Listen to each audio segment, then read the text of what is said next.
Hi hello ನಮಸ್ಕಾರ friends, ಎಲ್ಲರೂ ಹೇಗಿದ್ದೀರಾ? ಚೆನ್ನಾಗಿದ್ದೀರಾ ಅಲ್ವಾ? ಹಿಂದಿನ ನನ್ನ ಎಲ್ಲ ವೀಡಿಯೋಗಳನ್ನ ವೀಕ್ಷಿಸಿದಂಥ ವೀಕ್ಷಕರಿಗೆ ಧನ್ಯವಾದಗಳು. ಇಂದು ಕೂಡ ನಾನು ನಿಮ್ಮೊಂದಿಗೆ 10 ಇಂಪಾರ್ಟೆಂಟ್ ಆಗಿರೋ ಕ್ವಶನ್ ಆನ್ಸರ್ಗಳನ್ನ ಡಿಸ್ಕಸ್ ಮಾಡಲಿದ್ದೇನೆ. ಅದಕ್ಕೂ ಮೊದಲು ನೀವೇನಾದರೂ ನಮ್ಮ ಚಾನಲನ್ನು ಹೊಸದಾಗಿ ನೋಡ್ತಾ ಇದ್ದರೆ ಅಥವಾ ನಮ್ಮ ಚಾನಲನ್ನು ಇನ್ನೂ ಸಬ್ಸ್ಕ್ರೈಬ್ ಮಾಡದೇ ಇದ್ದರೆ ಕೆಳಗೆ ಕಾಣ್ತಾ ಇರುವಂತಹ ಸಬ್ಸ್ಕ್ರೈಬ್ ಬಟನನ್ನು ಒತ್ತಿ ಪಕ್ಕದಲ್ಲೇ ಕಾಣ್ತಾ ಇರುವಂತಹ ಬೆಲ್ ಬಟನನ್ನು ಕ್ಲಿಕ್ ಮಾಡಿ. ಸರಿ ಫ್ರೆಂಡ್ಸ್, ಹಾಗಾದರೆ ತಡ ಮಾಡದೆ ನಮ್ಮ ಒಂದು ವಿಡಿಯೋವನ್ನು ಸ್ಟಾರ್ಟ್ ಮಾಡೋಣ. ಮೊದಲನೇ ಕ್ವಶನನ್ನು ನೋಡಿದಾಗ, ಪ್ರಪಂಚದಲ್ಲಿಯೇ ಅತ್ಯಧಿಕ ಜನನ ಪ್ರಮಾಣವನ್ನು ಹೊಂದಿದ ರಾಷ್ಟ್ರ ಯಾವುದು? ಪ್ರಪಂಚದಲ್ಲಿಯೇ ಅತ್ಯಧಿಕ ಜನನ ಪ್ರಮಾಣವನ್ನು ಹೊಂದಿದ ರಾಷ್ಟ್ರ ಯಾವುದು ಅಂತ ನೋಡಿದಾಗ ನೈಜರ್ ಎಂಬ ರಾಷ್ಟ್ರವು ಪ್ರಪಂಚದಲ್ಲಿಯೇ ಅತ್ಯಧಿಕ ಜನನ ಪ್ರಮಾಣವನ್ನು ಹೊಂದಿದಂತಹ ಒಂದು ರಾಷ್ಟ್ರವಾಗಿದೆ. ಈ ನೈಜರ್ ರಾಷ್ಟ್ರದಲ್ಲಿ 51.26ರಷ್ಟು ಜನನ ಪ್ರಮಾಣವನ್ನು ಹೊಂದಿದೆ. ಹಾಗಾದರೆ ಮುಂದಿನ ಒಂದು ಕ್ವಶನನ್ನು ನೋಡೋಣ. ಅಂತಾರಾಷ್ಟ್ರೀಯ ಜನಸಂಖ್ಯಾ ದಿನವನ್ನು ಯಾವಾಗ ಆಚರಿಸಲಾಗುತ್ತದೆ? ಅಂತಾರಾಷ್ಟ್ರೀಯ ಜನಸಂಖ್ಯಾ ದಿನವನ್ನು ಯಾವಾಗ ಆಚರಿಸಲಾಗುತ್ತದೆ ಅಂತ ನೋಡಿದಾಗ ಜುಲೈ 11ನ್ನು ಅಂತಾರಾಷ್ಟ್ರೀಯ ಜನಸಂಖ್ಯಾ ದಿನವನ್ನಾಗಿ ಆಚರಿಸಲಾಗುತ್ತದೆ. ಇದು 1989ರಿಂದ ಜಾರಿಗೊಂಡಿದೆ. ಅಲ್ಲಿಂದ ಪ್ರತಿ ವರ್ಷ ಜುಲೈ 11ನ್ನು ಅಂತಾರಾಷ್ಟ್ರೀಯ ಜನಸಂಖ್ಯೆ ದಿನವನ್ನಾಗಿ ಆಚರಿಸಲಾಗುತ್ತದೆ ಫ್ರೆಂಡ್ಸ್.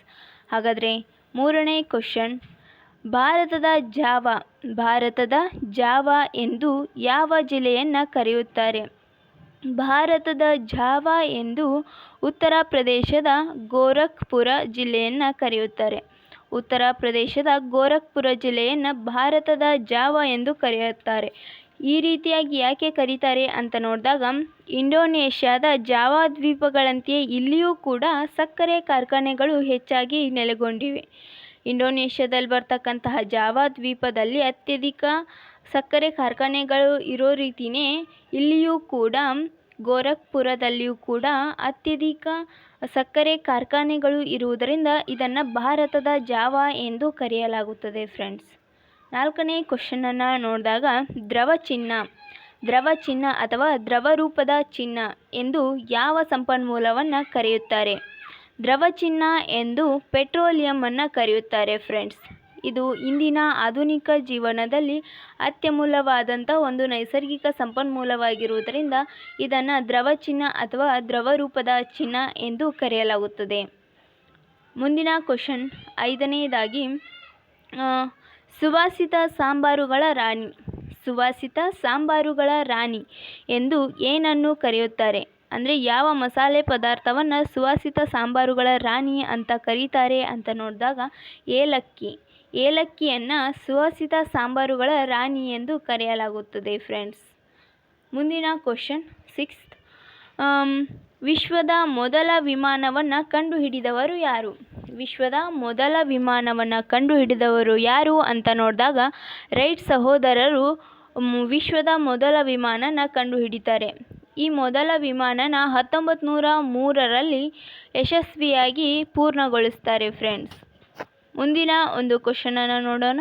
ಏಳನೇ ಕ್ವಶನ್, ವಿಶ್ವದ ಅತಿ ಉದ್ದವಾದ ಖಂಡಾಂತರ ರೈಲು ಮಾರ್ಗ ಯಾವುದು?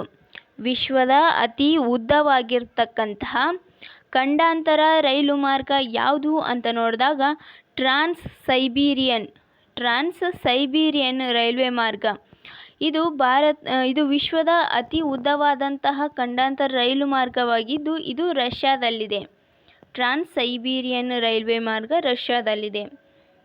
ಎಂಟನೇ ಕ್ವಶನ್, ಜನಸಂಖ್ಯಾ ಭೂಗೋಳಶಾಸ್ತ್ರದ ಸಂಸ್ಥಾಪಕರು ಯಾರು? ಜನಸಂಖ್ಯಾ ಭೂಗೋಳಶಾಸ್ತ್ರದ ಸಂಸ್ಥಾಪಕರು ಯಾರು ಅಂತ ನೋಡಿದಾಗ ಜಿ.ಟಿ.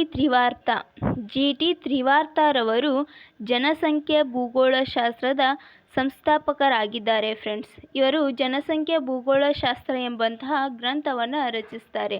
ಅದರಲ್ಲಿರ್ತಕ್ಕಂತಹ ಅಂಕಿ ಅಂಶಗಳು ಹಾಗೂ ಅವರು ಕೊಟ್ಟಿರ್ತಕ್ಕಂಥ ದತ್ತಾಂಶವನ್ನು ನೋಡಿ ಅವರನ್ನು ಜನಸಂಖ್ಯಾ ಭೂಗೋಳಶಾಸ್ತ್ರದ ಸಂಸ್ಥಾಪಕರು ಎಂದು ಕರೆಯಲಾಗುತ್ತದೆ. ಹಾಗಾದರೆ ಒಂಬತ್ತನೇ ಕ್ವಶನನ್ನು ನೋಡಿದಾಗ, ಭಾರತದಲ್ಲೇ ಅತಿ ಹೆಚ್ಚು ಮೊಬೈಲ್ ಉಪಯೋಗಿಸುವ ರಾಜ್ಯ ಯಾವುದು? ಭಾರತದಲ್ಲಿಯೇ ಅತಿ ಹೆಚ್ಚು ಮೊಬೈಲ್ ಉಪಯೋಗಿಸುವ ರಾಜ್ಯ ಯಾವುದು ಅಂತ ನೋಡಿದಾಗ ಉತ್ತರ ಪ್ರದೇಶ್ ಭಾರತದಲ್ಲಿಯೇ ಅತಿ ಹೆಚ್ಚು ಮೊಬೈಲ್ ಉಪಯೋಗಿಸುವ ರಾಜ್ಯವಾಗಿದೆ ಫ್ರೆಂಡ್ಸ್. ಹಾಗಾದರೆ ಈ ವಿಡಿಯೋದ ಕೊನೆಯ ಕ್ವಶನನ್ನು ನೋಡಿದಾಗ ಕೋಲ್ಕತ್ತಾ ಮದರಸಾವನ್ನು ಪ್ರಾರಂಭಿಸಿದವರು ಯಾರು? ಕೋಲ್ಕತ್ತಾ ಮದರಸಾವನ್ನು ಪ್ರಾರಂಭಿಸಿದವರು ಯಾರು ಅಂತ ನೋಡಿದಾಗ ವಾರನ್ ಹೇಸ್ಟಿಂಗ್ಸ್ ರವರು 1781ರಲ್ಲಿ ಕಲ್ಕತ್ತಾ ಮದರಸಾವನ್ನು ಪ್ರಾರಂಭಿಸ್ತಾರೆ ಫ್ರೆಂಡ್ಸ್. ಇಲ್ಲಿಯವರೆಗೂ ನನ್ನ ವಿಡಿಯೋವನ್ನು ವೀಕ್ಷಿಸಿದ್ದಕ್ಕಾಗಿ ಧನ್ಯವಾದಗಳು. ಲೈಕ್ ಮಾಡಿ, ಶೇರ್ ಮಾಡಿ, ಸಬ್ಸ್ಕ್ರೈಬ್ ಮಾಡಿ. ನಮ್ಮ ಮುಂದಿನ ವಿಡಿಯೋದಲ್ಲಿ ನಾನು ನಿಮ್ಮೊಂದಿಗೆ ಭೇಟಿಯಾಗಲಿದ್ದೇನೆ. Thank you.